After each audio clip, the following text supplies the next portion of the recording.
Good morning. My name is Reverend Connie Simon. Welcome to the First Unitarian Church of Cincinnati. We're glad you're here. In this urban Unitarian Universalist religious community, we welcome all with love, support learning and spiritual growth, serve our wider community, and work for justice, equity, and inclusion. During the month of July, our building remains closed and our staff is all on leave. We will be reopening the office for limited hours beginning August 1st. Please watch the newsletter and our website for additional information on those hours. Even though we're not together physically, we will have a gathering after the service today. After the service ends, grab a cup of your favorite beverage and some snacks and come back to the computer for a virtual coffee hour. It'll be held in Zoom, so you'll be able to see and talk to one another. If you don't have the link, please send an email to member-care, member-care, at firstuu.com, and we'll get it to you as quickly as possible. Thank you so much and enjoy the service.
body is welcome here. All of it. Yes, even that part, and that part, and yes, even that part. The parts you love and the parts you don't. For in this place we come with all that we are, all that we have been, all that we are going to be. Our bodies are constantly changing. Cells die and cells are reborn. We respond to infections and disease. Sometimes we can divorce them from our bodies, and other times they become permanently a part of us. Your body and all that is within it, both wanted and not wanted, has a place here.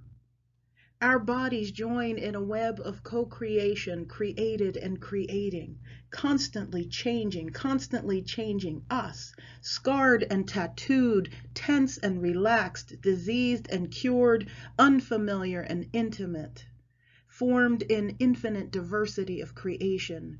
Your body is welcome here, all of it. So take a moment and welcome it. Take a moment to feel in it. Take a moment to be in it.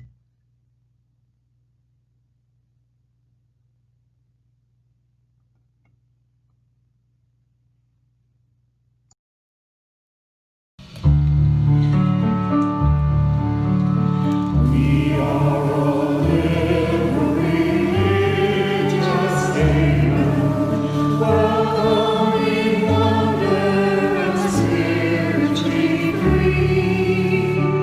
Grace unstained by a life tradition, moved and inspired by the future we see.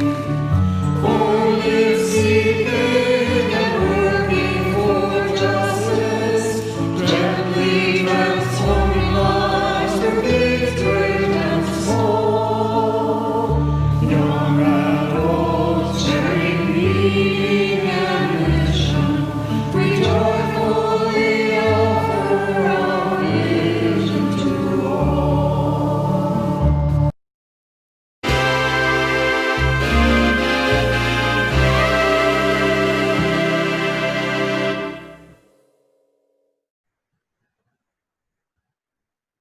Long ago and far away, there was a girl called Vasilisa.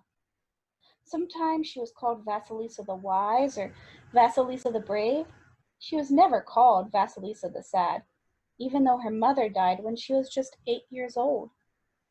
Of course, she was sad about her mother's passing, but she had fond memories of her too. Before she died, Vasilisa's mother called her daughter to her bedside and placed a little doll into Vasilisa's hands. "Take good care of this little doll," she said, "and she will take good care of you." On the day her mother died, despite her tears, Vasilisa remembered to care for the doll. She saved a few crumbs of cake that day and, in the evening, brought them to bed with her along with a glass of tea. She placed her doll on her pillow, gave her the treat and a sip of tea. She told the doll her troubles, ending with the question, little doll, what shall I do?" It seemed as if the doll's entire face lit up. It was as though she spoke and said just as her mother had always said, "Don't be afraid, Vasilisa. Be comforted. Say thy prayers and go to sleep. The morning is wiser than the evening." And it was as true for Vasilisa as it is for me. Things never seem as bad in the morning as they do in the evening. So, every day, Vasilisa would save some bread or a few raisins and bring them with a glass of tea to her bed. There she fed her doll and told her all her troubles, ending with the question, little doll, what shall I do?" And every night it was as if her mother spoke. "Do not be afraid, Vasilisa. Be comforted. Say thy prayers and go to sleep. The morning is wiser than the evening." Talking to the doll like this comforted Vasilisa and gave her courage.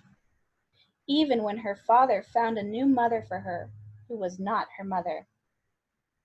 even when this woman gave her the worst of all the chores. Even when this woman sent her to fetch a flame for their fire, and Vasilisa had to walk all alone through the forest, with its creaking trees and dark shadows.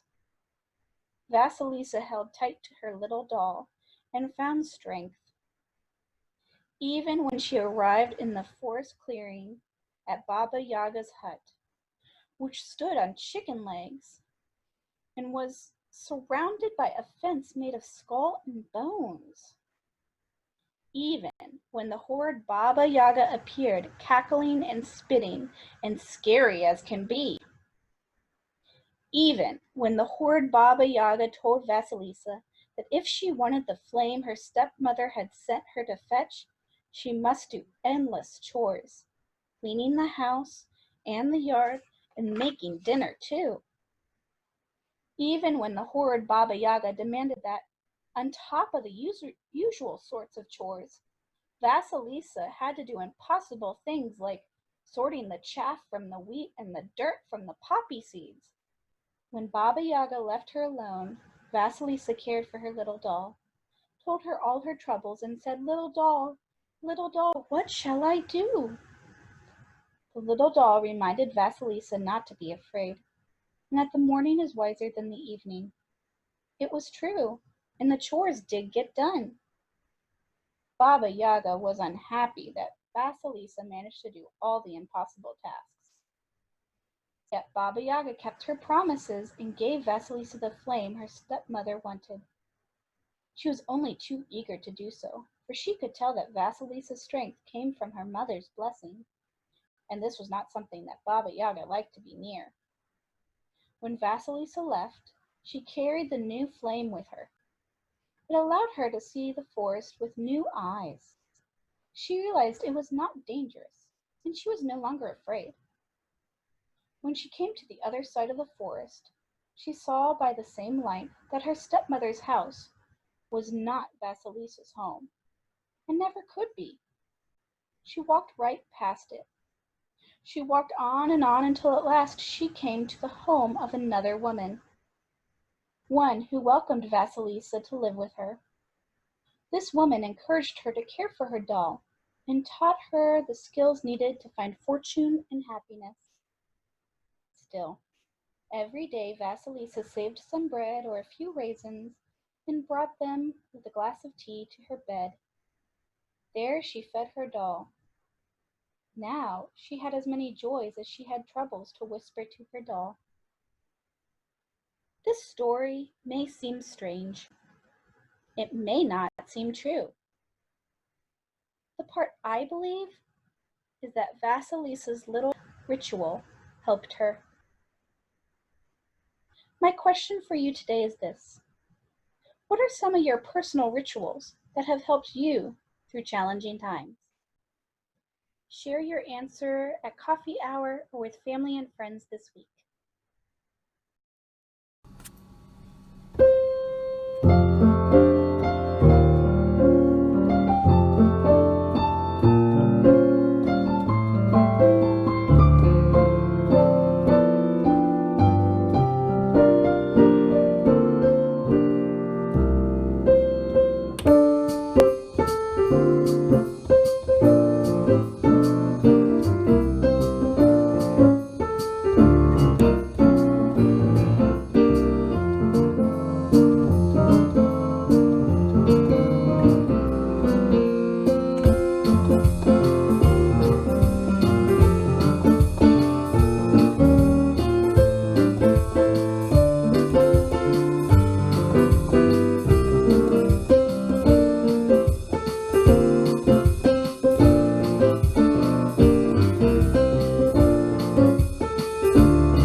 self-portrait as a country road, unpaved, crooked, halfway hidden, yet known by a dozen different names.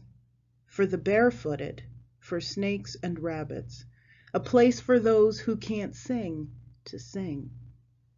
Sometimes muddy, sometimes dusty, no one knows where it's going. Maybe to a lake, over a mountain, into a cave. It says, "Come, walk a while with me."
This may be a little difficult to see on a computer or TV screen this morning, but for many of you who are familiar with our church building, you probably already know what this is.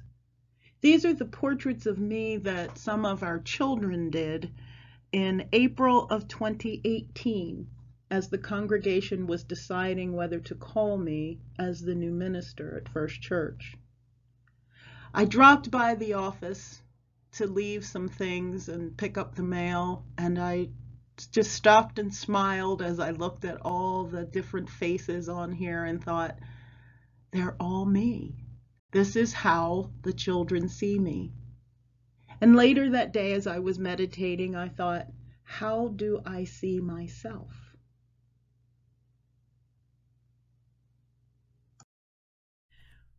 What would your self-portrait look like? Could you even do a self-portrait? That might be the correct question. Lots of people are afraid to even look at themselves. They tremble at the thought of having to look in the mirror. They don't want to see who they are. Maybe they're ashamed of their circumstances, or they've been abused and feel they have no self-worth for anyone to see. Or they've bought into societal images of what worth and beauty are and have somehow convinced themselves that they aren't good enough, pretty enough, smart enough, thin enough, strong enough, or whatever enough to matter. They feel invisible. What's the point of doing a self-portrait or looking in the mirror when there's nothing worth seeing anyway? To someone who already feels as though they've been rejected by society or don't fit in, what's the point of looking in the mirror?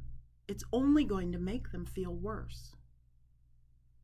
And even if you can bring yourself to look in the mirror, what are you going to see? Are you just going to look at the surface?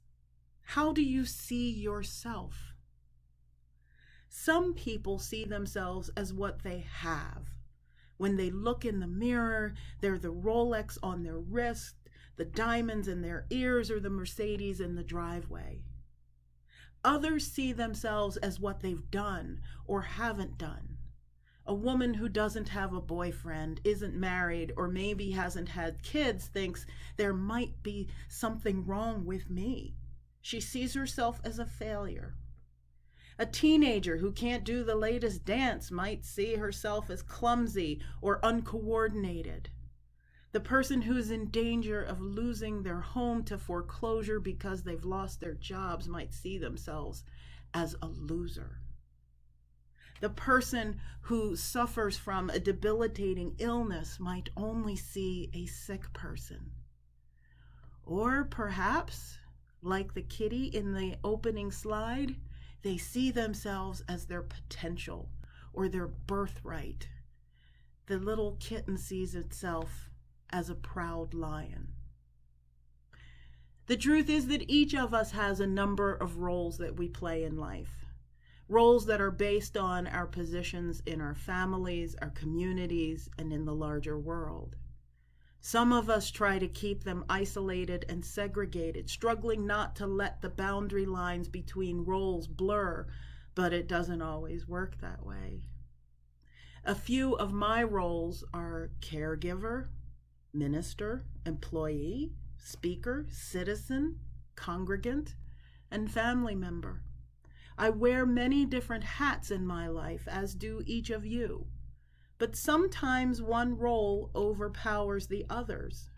When I look at myself in the mirror, sometimes I'm only able to see myself in a single role. Right now, I look into the camera reflection and all I see is minister. Who would I be if I weren't a minister right now? Sometimes I'm so engrossed in my call to ministry that I'm afraid I might lose track of who I really am as a person.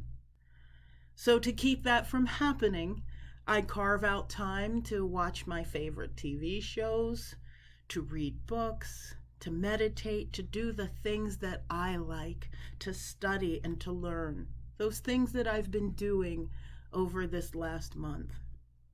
I keep in touch with my friends. I don't want to lose myself in the process of answering my call. I don't want to lose myself in the isolation of a pandemic. So what about you? What roles do you play? Are you still John, or are you now just Stephanie's dad?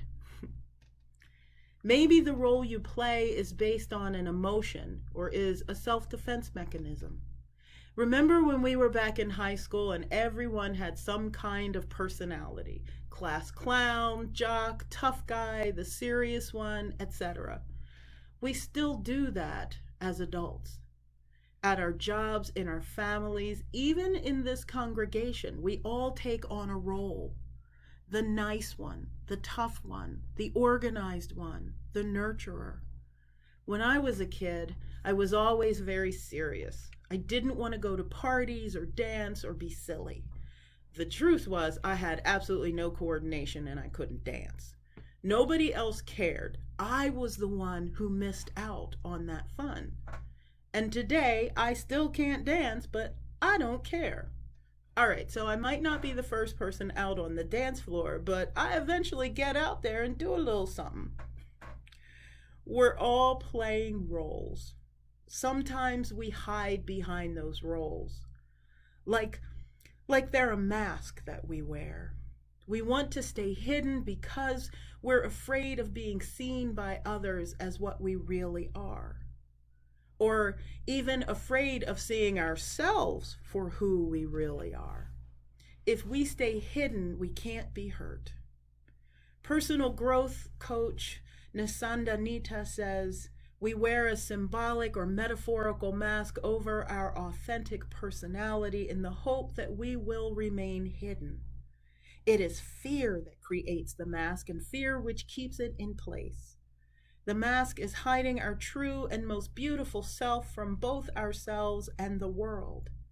In its place is a mask of unbeauty.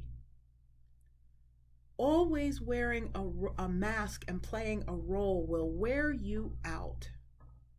It's tiring. It's not good for you. Imagine what it would be like to wear makeup all the time, to never be seen without it. Full makeup at the gym, while you're swimming, while you sleep. It's not good for your skin. And it's a little bit creepy too. So let's all agree to take off our masks. If we do it together, it won't be so bad. Let's acknowledge that our masks are devices of our own creation. They're not helping us at all. They don't let us see one another as we really are. Maybe way back when, we had a reason for putting on that mask. But we're safer now. It's okay to take it off. It's okay to take off all the makeup, the eyeshadow, the lipstick, the eyeliner, the blush, the concealer, the foundation, the mascara, etc. Take it all off. Clean your face. Let the world see who you are underneath. And now that we're starting with that fresh, clean face, let's go back to the mirror. Take a look at yourself. I mean, really look at yourself. Look into your own eyes. Look at your skin, your smile, your hair, your hands. What do you see? I see my dad's hazel eyes, my brother's crooked smile, and the gray patch that everyone in my family has that's quickly spreading. I see the little girl who at different times dreamed of being a veterinarian, a doctor, a composer, and a million other things. I see the woman who wants to serve her faith and her community as a minister. Keep looking. What else do you see? Do you have scars or blemishes? Look at yourself from head to toe. Do you like what you see? I see the scar I got sledding down Pitt's Hill in Oxford, and the scar from my knee surgery. I see the thin skin on my nose that taught me that even I, as a Black woman, need to wear sunscreen. What do you see? What you see when you look at yourself determines your attitude toward yourself. I think that if you see yourself as ugly, you'll treat yourself ugly. What you see when you look at yourself determines how you let other people treat you. If you see yourself as ugly, you'll let other people treat you ugly. If you don't think you're worthy of respect, no one else will either. My wish for you is that you let go of your fear and take off that mask. That in this time of pandemic, in this time of uncertainty and confusion in our world, this time of unquiet, you take a moment to embrace your true self, to look inside and see who you really are. Instead of being a professionally airbrushed photograph, let your self-portrait reflect who you really are. That wacky, messy, eclectic combination of grandma's nose, daddy's ears, and great Aunt Irma's frizzy red hair. The survivor of relationships gone bad, and the blessed recipient of long-lasting, heartfelt friendships and true love. Everything you've done and everything you will be. When you look in the mirror, instead of seeing ears that are too small or too close together, see ears that have truly listened to the stories of others. Hear birds singing on a Sunday morning, or the lawnmower outside the church, or the crash of the ocean waves on the shore. Instead of seeing a crooked nose, See a nose that smelled fresh-cut grass on a summer day, the smell of a new baby, and the wonderful aroma of fresh-baked cookies straight out of the oven. Instead of seeing short, stubby, wrinkled, or gnarled hands, see the hands that comfort a crying child, prepare meals for your family, and love your partner. Instead of eyes ringed with lines and wrinkles, see windows to your soul, lenses through which you've collected the memories of a lifetime. Instead of blemished, freckled, or sagging skin, see the wonderful blanket that has covered you and kept you safe over the years. Those things that you see as scars and imperfections are evidence that you've lived. I can't tell you how to create your self-portrait. I can't tell you what to see when you look in the mirror. You're going to see what you can see, or rather what you want to see.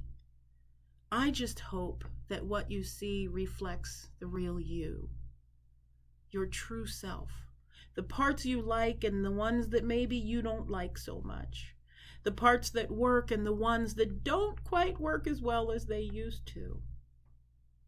When you create your self-portrait, when you imagine your self-portrait, I hope you approach it heart wide open and include the combination of triumphs and disappointments, successes and failures that you are. I hope you see the distinctly human, wonderfully unique, and amazingly beautiful creature you are. In other words, I hope you see yourself as I do.